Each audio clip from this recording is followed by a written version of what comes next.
डर उस टाइम पे भी डर था, आज भी डर है। अब मुझे ऐसा लगने लगा है कि मैंने गलती की है इस केस को करके।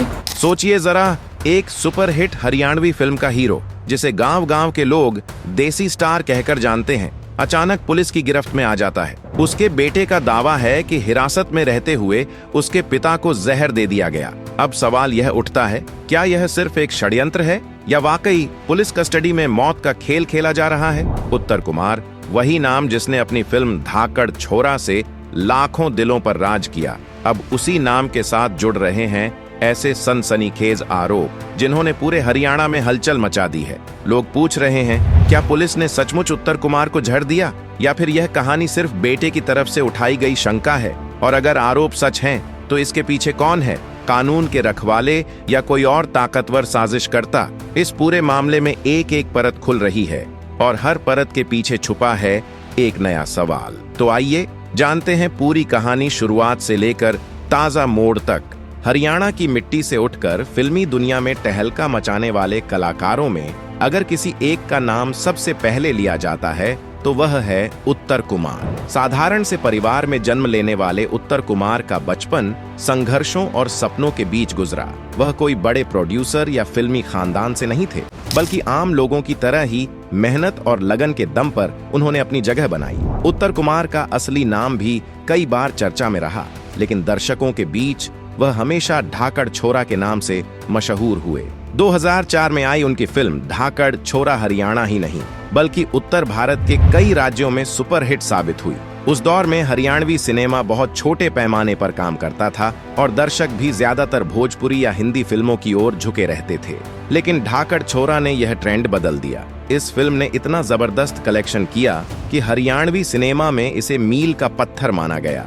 इस फिल्म के बाद उत्तर कुमार हरियाणा के युवाओं और गांव-गांव के लोगों के आइकन बन गए। उनकी संवाद शैली, देसी लहजा और बिंदास अंदाज लोगों को अपनेपन का एहसास कराता था। वे दर्शकों को यह भरोसा दिलाते थे कि सिनेमा सिर्फ शहरों और बड़े बजट वालों का नहीं है, बल्कि गांव के बेटे भी अपने दम पर इतिहास रच सकते हैं। धीरे धीरे उत्तर कुमार ने कई और फिल्मों में काम किया, जिनमें फूल बदन, चंद्रावल डो, नसीब जैसी फिल्में शामिल हैं। हरियाणवी फिल्म इंडस्ट्री के लिए उनका योगदान इतना बड़ा माना जाता है कि उन्हें हरियाणवी सिनेमा का अमिताभ बच्चन तक कहा गया। लेकिन इसी स्टारडम और पॉपुलैरिटी के बीच उनके जीवन में विवादों और संघर्षों के बादल भी छाए।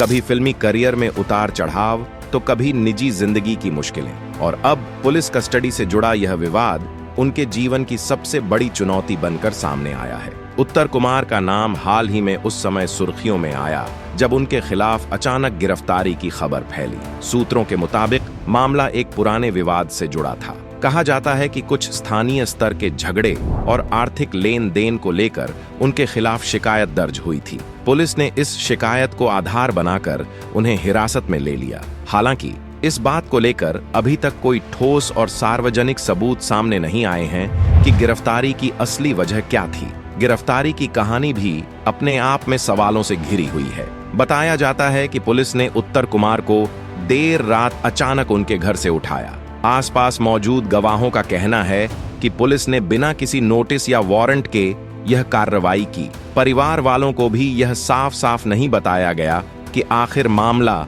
किस आधार पर दर्ज किया गया है। इस घटना के बाद से ही सोशल मीडिया पर हलचल मच गई। प्रशंसकों ने इसे साजिश बताना शुरू कर दिया। उनका कहना है कि इतने बड़े स्टार को जानबूझकर टारगेट किया गया है ताकि उनकी छवि को खराब किया जा सके। वहीं पुलिस का दावा था कि वे सिर्फ अपनी ड्यूटी निभा रहे थे और जांच के तहत उत्तर कुमार को हिरासत में लिया गया। मगर असली बवाल तब शुरू हुआ जब गिरफ्तारी के कुछ ही घंटों बाद यह खबर आई कि पुलिस कस्टडी के दौरान उत्तर कुमार की तबीयत बिगड़ गई। परिवार और बेटों का आरोप है कि उन्हें हिरासत में जहर दिया गया। यह आरोप न सिर्फ पुलिस की कार्यप्रणाली पर सवाल उठाता है, बल्कि पूरे केस को और भी ज्यादा रहस्यमय और सनसनीखेज बना देता है। बेटे का दावा है कि पिता को पुलिस कस्टडी में जहर दिया गया। यही वजह थी कि उनकी हालत इतनी तेजी से बिगड़ी। यह आरोप जैसे ही सामने आया, पूरे इलाके में हड़कंप मच गया। सोशल मीडिया पर लोगों ने सवाल उठाना शुरू किया कि अगर सचमुच उत्तर कुमार बीमार थे तो गिरफ्तारी से पहले उनका मेडिकल क्यों नहीं हुआ और कस्टडी में उनकी तबीयत कैसे अचानक इतनी खराब हो सकती है। पुलिस ने सफाई देते हुए कहा कि उन्हें कोई जहर नहीं दिया गया, बल्कि वे पहले से ही हाई ब्लड प्रेशर और डायबिटीज जैसी बीमारियों से पीड़ित थे। लेकिन परिवार का कहना है कि उत्तर कुमार पूरी तरह स्वस्थ थे और कस्टडी में जाने से पहले घर पर बिल्कुल सामान्य हालत में थे। बेटे ने मीडिया से कहा, मेरे पिता को जानबूझकर फंसाया गया है। पुलिस ने साजिश के तहत उन्हें नुकसान पहुंचाया है। डॉक्टरों की शुरुआती रिपोर्ट भी संदेह को और गहरा करती है। अस्पताल के एक सूत्र ने बताया कि उत्तर कुमार को उल्टी और घबराहट के साथ लाया गया था, जो अक्सर किसी तरह के टॉक्सिक सब्सटेंस के सेवन से जुड़ी लक्षण माने जाते हैं। हालांकि आधिकारिक मेडिकल रिपोर्ट अभी तक सार्वजनिक नहीं की गई है। इस पूरे मामले ने पुलिस पर गंभीर सवाल खड़े कर दिए हैं। क्या यह सिर्फ एक स्वास्थ्य आपातकाल था या सचमुच पुलिस कस्टडी में किसी ने उनके साथ गलत किया? यही सवाल अब लोगों को बेचैन कर रहा है और इस केस को और भी रहस्यमय बना रहा है। बेटे का बयान बेहद भावुक और गुस्से से भरा हुआ था। उसने कहा, मेरे पिता किसी अपराधी की तरह नहीं, बल्कि एक आम नागरिक की तरह पुलिस के पास गए थे, लेकिन उन्हें साजिश के तहत फंसाया गया और कस्टडी में जहर देकर मारने की कोशिश की गई। अगर उन्हें कुछ हो गया तो इसकी पूरी जिम्मेदारी पुलिस पर होगी। जैसे ही यह बयान मीडिया तक पहुंचा, चैनलों और अखबारों ने इसे बड़े बड़े हेडलाइनों में चलाया। कस्टडी में जहर का खेल, बेटे का आरोप, पिता को मारना चाहती थी पुलिस जैसी सुर्खियां हर जगह छा गईं। सोशल मीडिया पर लोगों ने पुलिस के खिलाफ गुस्सा जाहिर करना शुरू कर दिया। ट्विटर, फेसबुक और इंस्टाग्राम पर हजारों लोगों ने न्याय की मांग उठाई। मीडिया ने भी पुलिस से कड़े सवाल पूछने शुरू किए। क्या गिरफ्तारी के वक्त मेडिकल जांच हुई थी? अस्पताल की रिपोर्ट क्यों सार्वजनिक नहीं की जा रही? और आखिर कस्टडी में किसी भी व्यक्ति की सुरक्षा की गारंटी पुलिस क्यों नहीं दे पा रही? यह मामला देखते ही देखते स्थानीय खबर से राष्ट्रीय स्तर की बहस बन गया। लोग अब सिर्फ उत्तर कुमार के लिए नहीं, बल्कि पूरे सिस्टम की पारदर्शिता पर सवाल उठाने लगे। अधिकारियों ने प्रेस कॉन्फ्रेंस कर कहा कि उत्तर कुमार को बिल्कुल भी कोई जहर नहीं दिया गया। उनके अनुसार कस्टडी में उन्हें अचानक बेचैनी और सीने में दर्द की शिकायत हुई थी। तुरंत मेडिकल टीम को बुलाया गया और फिर अस्पताल में भर्ती कराया गया। डॉक्टर्स जो भी कहेंगे वही सच्चाई होगी। पुलिस का दावा था कि मेडिकल रिपोर्ट आने से पहले ऐसे आरोप लगाना सिर्फ माहौल बिगाड़ने के लिए किया जा रहा है। उन्होंने यह भी जोड़ा कि कस्टडी में बंद हर व्यक्ति की सुरक्षा पुलिस की जिम्मेदारी होती है और इस मामले में भी उन्होंने पूरी कोशिश की थी। लेकिन दूसरी तरफ परिवार का दर्द और गुस्सा साफ झलक रहा था। उत्तर कुमार का बेटा बार बार कह रहा था कि यह एक प्लान्ड अटैक है। उसके मुताबिक पिता की लोकप्रियता और लोगों के बीच उनकी पकड़ से कुछ लोग डर गए थे और इसी वजह से पुलिस पर दबाव बनाकर यह सब करवाया गया। परिवार का कहना था कि अगर सब कुछ ईमानदारी से हुआ है तो फिर मेडिकल रिपोर्ट को तुरंत सार्वजनिक क्यों नहीं किया जा रहा और गिरफ्तारी के दौरान पूरी वीडियोग्राफी क्यों नहीं की गई। यहाँ पुलिस की सफाई और परिवार की पुकार आमने सामने खड़ी हो गई। एक तरफ सिस्टम अपनी छवि बचाने की कोशिश कर रहा था, वहीं दूसरी ओर परिवार न्याय की गुहार लगाते हुए लगातार कह रहा था कि अगर जांच निष्पक्ष हुई तो सच्चाई अपने आप सामने आ जाएगी। उत्तर कुमार का मामला सिर्फ एक गिरफ्तारी या कस्टडी की कहानी नहीं है, बल्कि यह उस गहरी खाई को उजागर करता है जो सत्ता, पुलिस और आम जनता के बीच मौजूद है।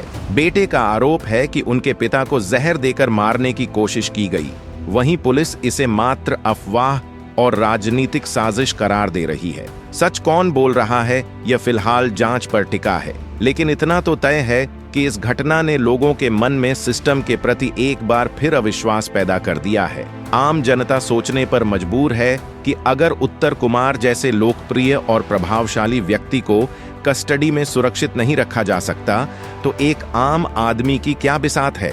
यह केस हमें यह भी याद दिलाता है कि लोकतंत्र में पारदर्शिता और जवाबदेही कितनी जरूरी है। अगर पुलिस निर्दोष है तो उसे खुलकर सबूत पेश करने चाहिए और अगर परिवार का दावा सही है तो दोषियों को सख्त सजा मिलनी चाहिए।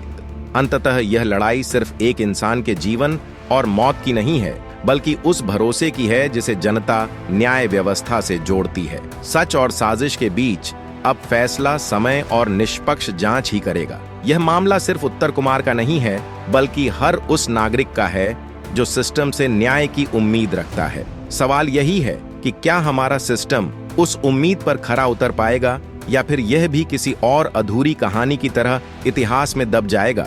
दोस्तों, अगर आपको यह वीडियो जानकारी पूर्ण लगी हो तो इसे लाइक करें, अपने दोस्तों और परिवार के साथ शेयर करें और चैनल को सब्सक्राइब करना बिल्कुल न भूलें। आपकी एक क्लिक हमें ऐसे ही जरूरी मुद्दों की सच्चाई आप तक पहुंचाने का हौसला देती है। याद रखिए, न्याय की लड़ाई सिर्फ अदालतों या पुलिस थानों में नहीं लड़ी जाती, बल्कि जनता की जागरूकता और आवाज से भी तय होती है।